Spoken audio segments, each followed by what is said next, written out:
Hello दोस्तों, आपका स्वागत है। बायोलॉजी चैप्टर में पादप आकार की करा रहा था। इससे पहले जितना भी वीडियो मैंने बनाया है वो देख लीजिएगा। चलिए स्टार्ट करते हैं तीसरा लेसन। ओके, पादप आकार की यानी प्लांट मॉर्फोलॉजी। पहला क्वेश्चन है कि मुलाकुर, जिसे इंग्लिश में कहते हैं रेडिकल, रेडिकल के अतिरिक्त पौधे के किसी भी भाग से विकसित होने वाली जड़ क्या कहलाती है? अपस्थानिक कहलाती है। क्या कहलाएगी? अपस्थानिक कहलाएगी। मूलाकुर के अतिरिक्त यानी मूल जो जड़ है उसके अतिरिक्त पौधे किसी भी भाग से विकसित हो जाएगी जड़ें, तो उसे क्या कहते हैं?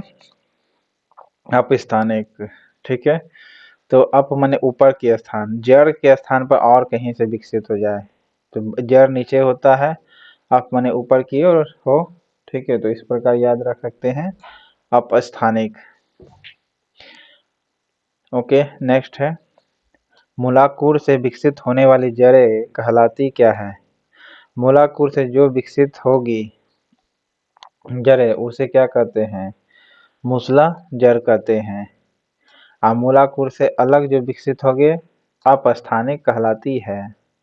और मूलाकुर से जो जड़ विकसित होगे उसे क्या कहते हैं? मूसला जड़ कहते हैं। नेक्स्ट है श्वसन मूल मिलती किस में है? तो श्वसन मूल मिलेगी जूसिया में। ओके, श्वसन मूल यानी जो सांस वगैरह लेती है वो किसमें मिलती है? जूसिया में मिलती है। ओके, नेक्स्ट है डहेलिया की जड़ें होती कैसी है? डहेलिया की जड़ें कंदील और पुलकित होती है। डहेलिया की जड़ें क्या होती है? कंदील और पुलकित होती है। नेक्स्ट है ऊपरी रोही मूल मिलती किसमें है? ऊपरी रोही मूल जो मिलती है आर्किड्स में मिलती है। ऊपरी रोही मूल जो जड़ है वो कहाँ मिलती है? तो आर्किड्स में मिलती है। ओके, डहेलिया की जड़ें क्या होती है? कंदील और पुलकित होती है। नेक्स्ट है न्यू मेटाफोर से श्वसन मूल मिलती है किस में? न्यू मेटाफोर्स का मतलब होता है श्वसन मूल। न्यू मेटाफोर्स का मतलब क्या होता है? श्वसन मूल। कि ये किस में मिलेगी?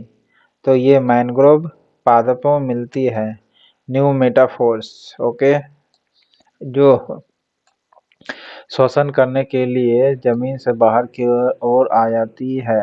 ओके, न्यू मेटाफोर्स किसमें मिलती है? प्रायः मैंग्रोव पादप में मिलती है। ऊपरी रोही मूल किसमें मिलेगी? आर्किड्स में मिलेगी। ओके, आर्किड्स में बिलामेन जड़ें जो होती है क्या होती है?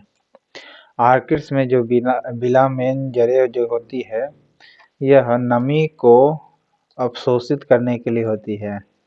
ओके, आर्किड्स में जो बिलामेन जो जड़ें होती है वो क्या होती हैं? बिलामेन जड़ें नमी को अवशोषित करती है। ओके, नेक्स्ट है कौन सा जड़ नहीं है? इनमें से जड़ जो बताना है वो जड़ नहीं है। आलू जो एक तना है। ओके, आलू क्या है? एक तना है। अब स्तंभ मूल जिसे स्टील रूट भी कहा जाता है पाई जाती किसमें है? स्टील रूट किसमें पाई जाएगी? गन्ने में पाई जाती है। स्टील की तरह एकदम ठोस रहेगा कौन? तो गन्ना ही रहेगा। ओके, नेक्स्ट है स्तंभ मूल। स्तंभ मूल माने प्रोप रूट होती किसमें है? प्रोप रूट होगी आपके अपस्थानिक जड़ें। प्रोप रूट होती क्या है? अपस्थानिक जड़ें कहते हैं जो मूल जड़ से अलग विकसित होती है। ओके, स्टील रूट गन्ने में पाई जाती है जिसे स्तंभ मूल कहते हैं। स्तंभ मूल गन्ने में और अब स्तंभ और सिर्फ स्तंभ मूल जो होती है वह अपस्थानिक में जड़ें कहलाती है। जड़ें विकसित होती किसमें है? जड़ें विकसित होती है मूलांकुर से। मूलांकुर यानी जो ओरिजिनल होता मूल होता है उससे विकसित होती है मूलांकुर। गाजर है एक क्या? गाजर आपका जड़ कहलाता है।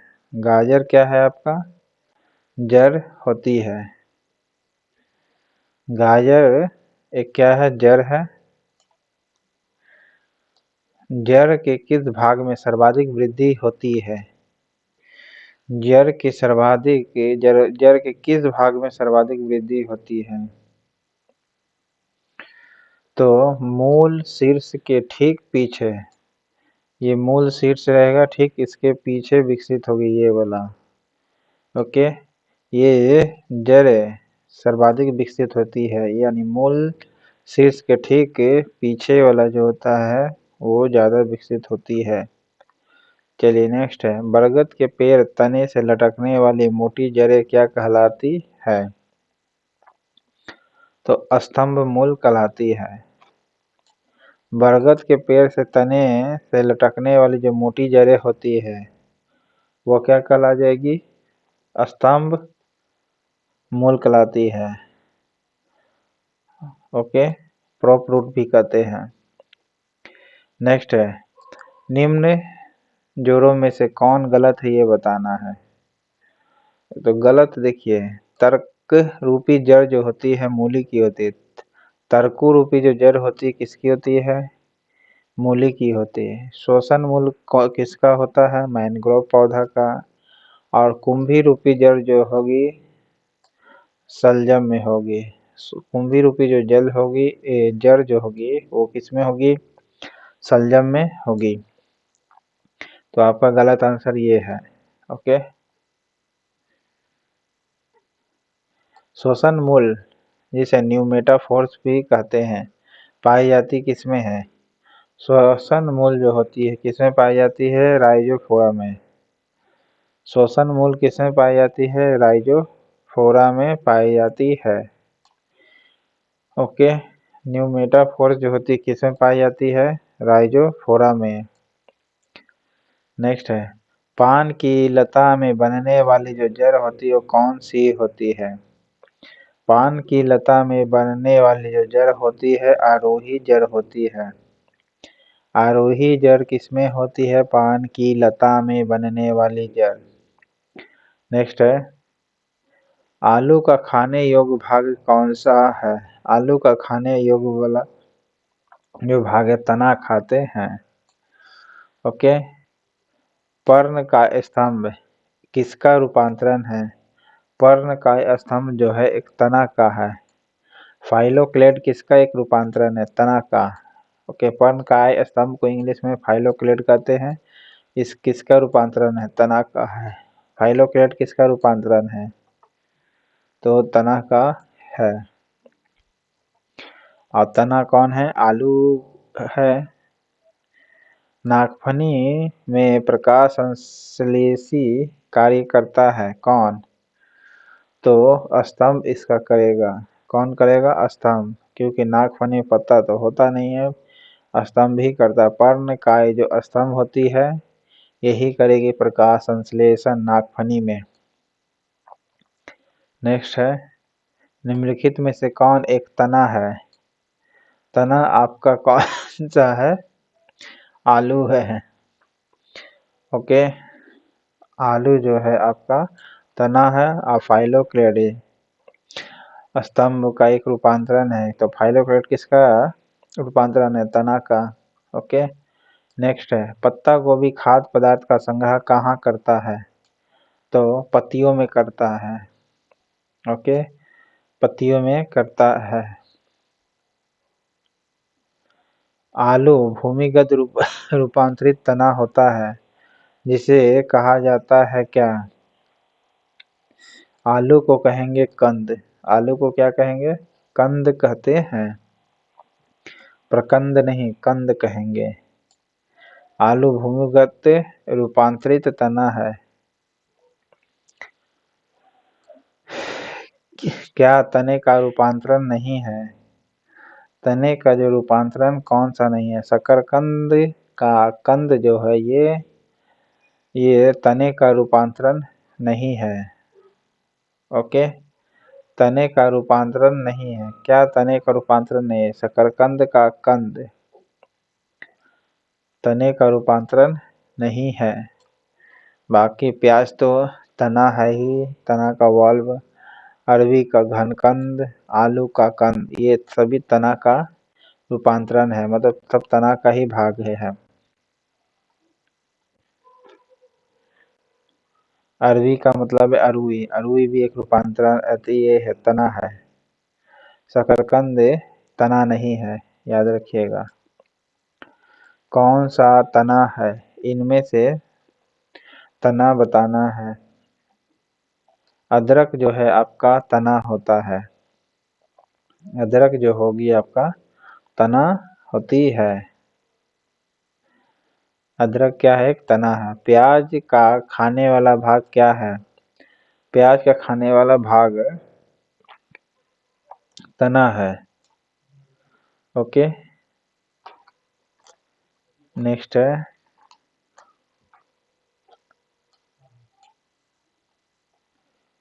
निम्नलिखित में से कौन रूपांतरित तना है। रूपांतरित तना कौन सी है। आलू जो है आपका रूपांतरित तना है।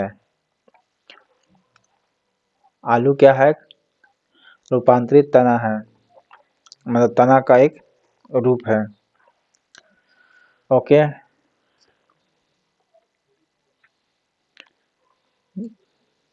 किसकी पत्ती में पर्णदल प्राय न्यूनीकृत होती है।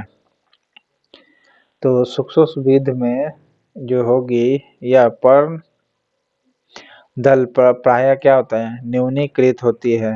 पर्ण दल जो प्राय क्या होती है, न्यूनीकृत होती है, जिससे कि पानी कम से कम सोखता है। नेक्स्ट है, कैक्टस में सूल यानी स्पिन्स किसका रूपांतरण है। स्पाइनस जो है यानी कैक्टस में जो स्पाइनस है किसका रूपांतरण है। तो तने का रूपांतरण है या फिर पत्ते का रूपांतरण है। कैक्टस यानी सूल जो होता है किसका रूपांतरण है, पत्ते का है। ओके, पत्ते का है, किसका है, पत्ते का है। नेक्स्ट है, पुष्पों का अध्ययन क्या कहलाता है। पुष्पों का अध्ययन एंथोलॉजी कहलाता है। पुष्पों पुष्पों का अध्ययन क्या कहलाता है, एंथोलॉजी कहलाता है। वे पौधे जिनमें कभी पुष्प नहीं बनते हैं क्या कहलाते हैं। कभी भी पुष्प नहीं बनेगा उसे क्या कहेंगे, क्रिप्टोगेम्स कहेंगे। कभी भी पुष्प नहीं बनेगा, क्रिप्टोगेम्स कहलाते हैं। नेक्स्ट है, पूर्ण पुष्प में पाया जाता है क्या। जो पूरा पुष्प है उसमें पुमंग जयांग दोनों पाए जाते हैं। ओके, बाह्य दल ये सभी पाए जाते हैं, और दल के साथ साथ बाह्य दल यानी सभी चारों चक्र पाए जाते हैं। पुमंग जयांग बाह्य दल दल यानी सभी चारों चक्र पाए जाते हैं एक पूर्ण पुष्प में, यानी जो पूरा एक तरह से फूल बन जाता है। ओके, पुष्प में जनन चक्र करने वाला भाग कौन सा है। पुष्प में जनन चक्र करेगा कौन, पुमंग, और जयांग जो है यही आपका जनन करने वाला है, इसी से जन्म लेता है, देता है। नेक्स्ट है, पौधे का कौन सा भाग फूल बनने का उद्दीपन ग्रहण करता है। तो कौन सा जो है आपका फूल बनने का उद्दीपन ग्रहण करेगा, पर्ण जो होती है यही फूल बनने का कोशिश करता है, कौन, पर्ण। ओके, कुरंजी पुष्प, देखिए पौधे का कौन सा भाग फूल बनने का, तो जो छोटा छोटा फूल अब खिलता नहीं है उसे पर्ण ही कहा गया है, और वही फूल बनने का उद्दीपन ग्रहण करता है। नेक्स्ट है, कुरंजी पुष्प के 12 वर्ष में एक बार खिलने का कारण क्या है? तो 12 वर्ष में इसलिए वह एक बार खिलता है क्योंकि उसमें फ्लोरिजन शराब होती है। क्या होती है? फ्लोरिजन शराब होती है। ओके, इसीलिए 12 वर्ष में एक बार खिलती है कुरंजी का पुष्प। नेक्स्ट है, संसार का सबसे छोटा फूल कौन सा है? संसार का सबसे छोटा फूल आपका वुल्फिया कहलाती है। संसार का सबसे छोटा फूल वुल्फिया, सबसे बड़ा रेफलेशिया। ओके, नेक्स्ट है, फूलगोभी में पौधे का उपयोगी भाग कौन सा है? फूलगोभी में उपयोगी भाग कौन सा है? ताजा पुष्प समूह। ताजा पुष्प समूह जो है ये फूलगोभी में पौधे का उपयोगी भाग है। ओके, ताजा पुष्प समूह जो है ये फूलगोभी में पौधे का उपयोगी भाग है। नेक्स्ट है, निम्नलिखित में से कौन सा विश्व का सबसे बड़ा पुष्प है? विश्व का सबसे बड़ा पुष्प है रेफलेशिया। ओके, और सबसे छोटा वुल्फिया। नेक्स्ट है, जीवन चक्र की दृष्टि से पौधे का सबसे महत्वपूर्ण अंग कौन सा है? जीवन चक्र की दृष्टि से पुष्प सबसे महत्वपूर्ण माना जाता है क्योंकि इसी से जन्म लेता है, जीवन चक्र चलता है, मरण होता है। ओके, नेक्स्ट है, पराग कोशों से वर्तिकाग्र तक पराग का स्थानांतरण क्या कहलाता है? परागन कहलाएगा। क्या कहलाएगा? परागन कहलाएगा। पराग कोश से वर्तिकाग्र तक पराग का स्थानांतरण क्या कहलाता है? परागन कहलाता है। एनीमोफिली परागन है क्या? एनीमोफिली जो परागन होती है यह वायु के जरिए होती है। एनीमोफिली जो होती है वायु के जरिए होगी। एंटोमोफिली परागन होती क्या है? एंटोमोफिली परागन होती है कीटों के द्वारा। एंटोमोफिली कीटों के द्वारा, ठीक है, एंटोमोफिली। और चमगादड़ों के द्वारा परागन क्या कहलाता है? चिरिप्टोफिली। चमगादड़ के द्वारा चिरिप्टोफिली होती है। ओके, और एंटोमोफिली जो होती है कीटों के द्वारा होती है। एनीमोफिली वायु के जरिए होती है। एनीमोफिली वायु के जरिए होता है। जूफिली परागन किसके द्वारा होता है? जंतुओं के द्वारा होता है। जूफिली जो होगी परागन जंतुओं के द्वारा होती है। ऑर्निथोफिली परागन होता है। ऑर्निथोफिली परागन किसमें होता है? पक्षियों द्वारा होता है। ऑर्निथोफिली जो होती है परागन होता क्या है? पक्षियों द्वारा होता है ऑर्निथोफिली। नेक्स्ट है, जल द्वारा परागन क्या कहलाता है? जल द्वारा जो परागन होता है उसे हाइड्रोफिली कहते हैं। हाइड्रो का मतलब वाटरे होता है। जो परागन बंद पुष्पों में होता है वह क्या कहलाता है?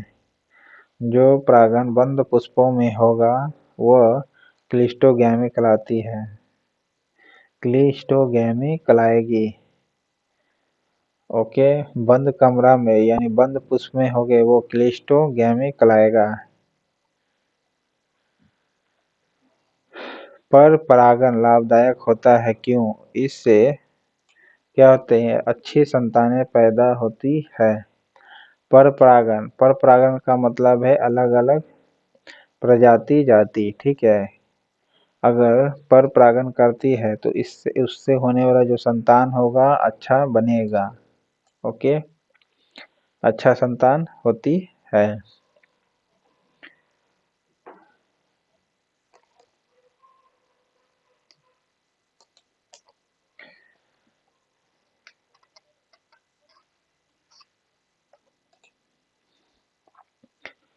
वर्तिकाग्र सदैव खुरदरा चिपचिपा होता है। हाँ, होता है। कीट परागित पुष्पों में वर्तिकाग्र जो होते हैं सदैव खुरदरा और चिपचिपा होते हैं। ओके, कीट परागित जो पुष्प होते हैं वो क्या होते हैं? कीट परागित पुष्पों में खुरदरा और चिपचिपा होते हैं, वर्तिकाग्र स्टाइल जिसे कहते हैं। नेक्स्ट है, घोंघे द्वारा परागन क्या कहलाते हैं? मेले कोफिली कराते हैं। नेक्स्ट है, सुगंधित पुष्पों में परागन किसके द्वारा होते हैं? सुगंधित जो फूल है उसमें किसके द्वारा होते हैं? तो कीट द्वारा होते हैं। कीट द्वारा परागन होते हैं यानी निषेचन। परागन पॉलन ग्रेन होते हैं किसमें? पॉलन ग्रेन होते हैं किसमें? अपूर्ण विकसित नर युग्मक भिद में होते हैं। अपूर्ण विकसित नर युग्मक कोदभिद होते हैं। पर पॉलन ग्रेन क्या कहते हैं? तो बोलिएगा अपूर्ण विकसित नर होते हैं जो युग्म जोड़क के रूप में कोदभिद होते हैं। अपूर्ण विकसित नर युग्म कोदभिद होते हैं। नेक्स्ट है, कीटों द्वारा परागित फूलों के परागन क्या होते हैं? तो कीटों द्वारा बी होंगे, रुक्ष और चिपचिपे होते हैं। क्या होते हैं? रुक्ष और चिपचिपे होते हैं। ओके, नेक्स्ट है, निषेचन क्रिया है क्या? निषेचन क्रिया होता है एक नर युग्मक का एक अंडाणु से संयोजन। नर युग्मक का अंडाणु से संयोजन निषेचन कहलाते हैं। निषेचन के पश्चात बीजों में बीजावरण विकसित होते हैं। किसमें? बीजांड में विकसित होते हैं या फिर अध्यावरणों में? अध्यावरणों में बीजों के बीजावरण विकसित होते किसमें? अध्यावरणों से। अध्यावरणों से क्या होते हैं? बीजों के बीजावरण विकसित होते हैं। ओके, नेक्स्ट है, द्विनिषेचन डबल फर्टिलाइजेशन का मुख्य लक्षण क्या है? डबल फर्टिलाइजेशन कौन करेगा? आवृत बीजी करेंगे। डबल फर्टिलाइजेशन कौन करेंगे? आवृत बीजी करेंगे। ओके, नेक्स्ट है, पार्थेनोजेनेसिस होता है किसमें? पार्थेनोजेनेसिस होता है बिना निषेचन के अंडाणु का परिवर्तन। बिना निषेचन के अंडाणु का परिवर्तन पार्थेनोजेनेसिस कहते हैं। नेक्स्ट है, बिना निषेचन के एक अंडाशय के फल में विकसित होने को क्या कहते हैं? बिना निषेचन के जो फल विकसित होते हैं उसे पार्थिनोकार्पी कहते हैं। क्या कहते हैं? पार्थिनोकार्पी कहते हैं। बिना निषेचन के एक अंडाशय के फल विकसित होते हैं। नेक्स्ट है, कौन सा फल अनिषेक फलनीय है? अनिषेक फलनीय कौन होगा? केला होगा। पार्थिनोकार्पी कहलाते हैं। नेक्स्ट है, किस एक की खेती पौधे का प्रतिरोपण करके की जाती है? प्रतिरोपण करके की जाती है तो प्याज का जो है आपका प्रतिरोपण करके की जाती है।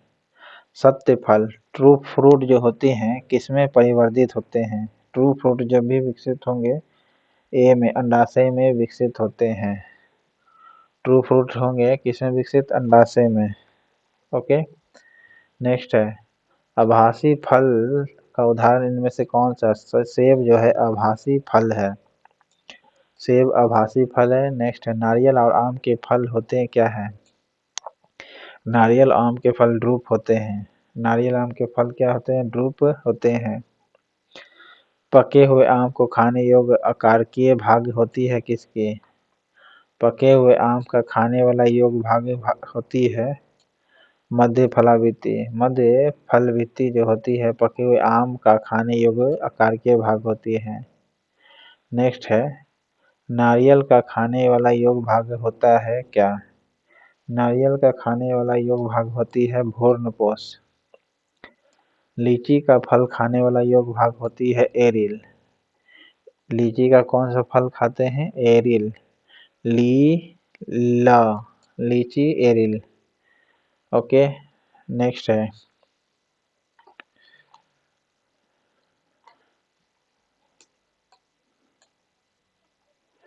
सेब और नाशपाती में खाने वाला योग्य भाग क्या है? सेब और नाशपाती में खाने वाला भाग आपका मांसल पुष्पासन है। सेब और नाशपाती में खाने वाला भाग मांसल पुष्पासन है और आभासी फल सेब कहलाता है।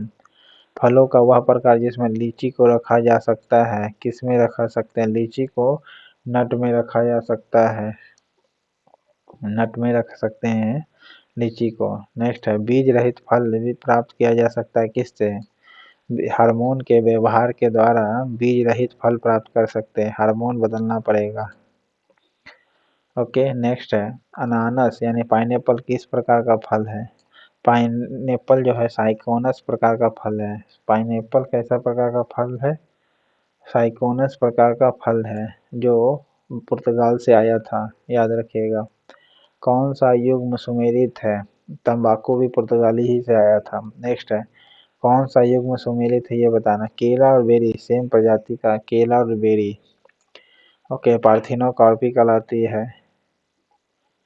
ओके, केला से बेरी भी है। यानी किस पौधे का फल भूमि के नीचे विकसित होता है? फल देखते होंगे मूंगफली में मिट्टी लगा रहता है तो मिट्टी के नीचे फल विकसित होता है। नाशपाती यानी पियर का कौन सा भाग खाया जाता है? पियर का फल खाने वाला भाग गुद्देदार पुष्पासन है।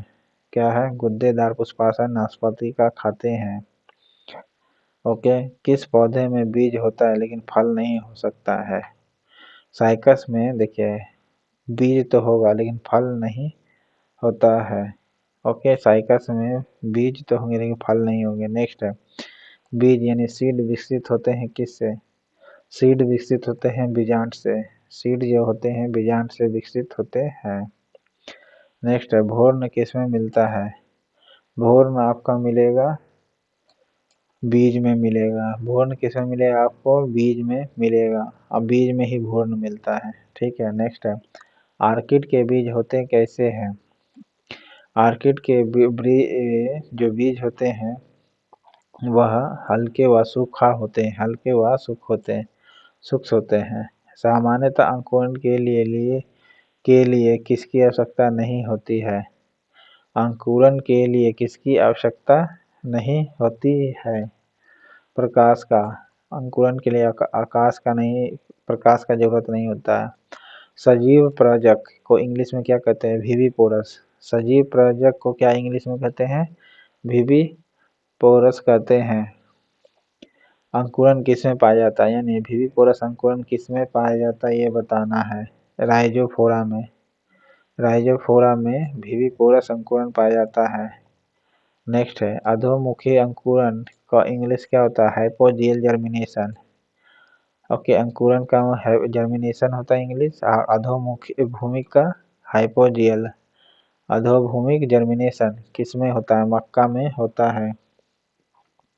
हाइपोजियल जर्मिनेशन मक्का में होता है और ईपीजियल जर्मिनेशन किसमें होगा? आपका अरंडी में। अरंडी में ईपीजियल होगा। ओके, अरंडी में ईपीजियल जर्मिनेशन होगा और हाइपोजियल जर्मिनेशन मक्का में होगा। नेक्स्ट है पौधे में पैतृअस्थ अंकुरण यानी विविपैरी का अभिप्राय है क्या? जनक वृक्ष पर लगे हुए फल के भीतर बीजों का अंकुरण। जनक वृक्ष पर लगे हुए फल के भीतर बीजों का अंकुरण होगा।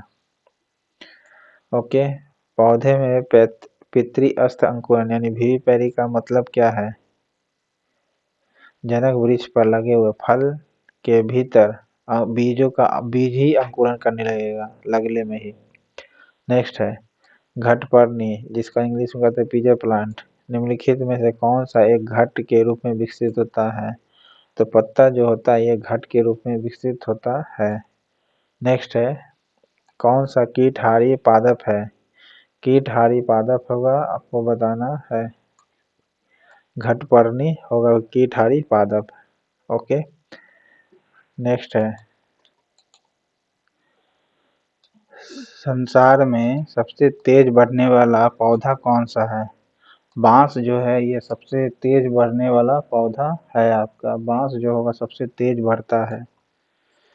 ओके, विश्व में सबसे लंबा पौधा कौन सा है? विश्व में सबसे लंबा पौधा यूपेलिप्टस जो है ये पौधा है, ये विश्व में सबसे लंबा पौधा होता है। यूकेलिप्टस जो होता है विश्व में सबसे लंबा पौधा कहलाता है।